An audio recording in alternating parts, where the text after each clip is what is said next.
सकते हैं, लेकिन हम लोग स्टॉक स्पेसिफिक बात नहीं करते हैं। लेकिन जैसे मैंने आपको बोला, हम लोग तो डायनामिक रीबैलेंस करते हैं, कोई स्टॉक और सेक्टर से हमारा अटैचमेंट होता ही नहीं है। ओके, अभी जैसे मैं आपको बता रहा था कि क्या चेंज हुआ और हमने क्या-क्या स्टेप्स लिए। जनवरी एंड आते-आते हमने क्या देखा कि इंडिया का रिस्क एपेटाइट डिक्लाइन हुआ, थोड़ा खराब हुआ है। इंडिया की ग्लोबली इंप्रूव हुई, रिलेटिव बेसिस पे इंडिया की श्रिंक हुई। तो हमें मंथ एंड में हमारा डेटा आया, हमने अपना पोर्टफोलियो रीबैलेंस करा। ओके, और हम एक स्टॉक और एक सेक्टर से तो कभी रिश्ता रखते ही नहीं है। हम लोग तो मैक्रो लोग हैं। अगर इंडिया का ही रिस्क प्रोफाइलिंग चेंज हो गया, तो हम अपना स्टेप लेंगे और हमने अपने पोर्टफोलियो को रीबैलेंस किया। अगर हमारा मंथली अपने जो प्रेडिक्टिव एनालिटिक्स का मैंने नोट भेजा है पूरा बिहेवियर फाइनेंस के ऊपर, उसमें मैंने बहुत क्लैरिटी के साथ हम लोगों ने लिखा है कि अब क्या इंडिया में चेंज हुआ और उस बेसिस पे हमने पोर्टफोलियो रीबैलेंस किया। और उसको आप एनएवी से लिंक करेंगे तो आपको आंसर मिल जाएगा।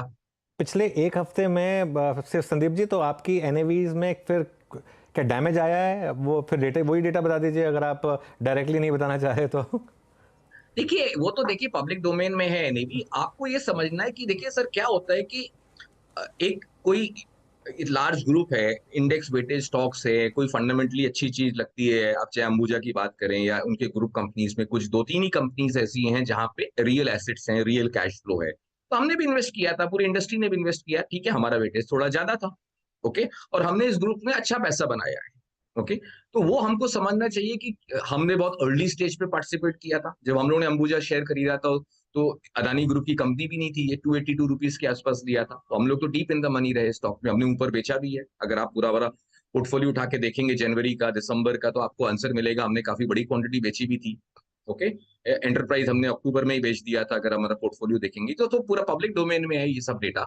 ओके, आपको अनुज जी, क्या हम लोग को इन्वेस्टर को इस फॉर्म में क्या समझने का है कि भाई इस तरह की अपॉर्चुनिटी, अगर इस तरह का कोई इवेंट अनफोल्ड होता है, ये इवेंट रिस्क है। ओके, हम लोग अपने से क्वांटिटेटिव टर्म में हम लोग बात करते हैं कि क्वांट में हम लोग एक नोन रिस्क इंडेक्स होता है और अननोन रिस्क इंडेक्स होता है। तो नोन रिस्क इंडेक्स को हम रिवर्स कैलकुलेट करके पर्सपेक्टिव बिल्ड कर सकते हैं। अननोन रिस्क होता है जो इवेंट ड्रिवन रिस्क होता है, उसको हम क्वांटिफाई नहीं कर सकते। ओके, और कोई भी क्वांटिफाई नहीं कर पाता है। तो इवेंट रिस्क आता है, तो आपको इवेंट हो गया लेट्स से।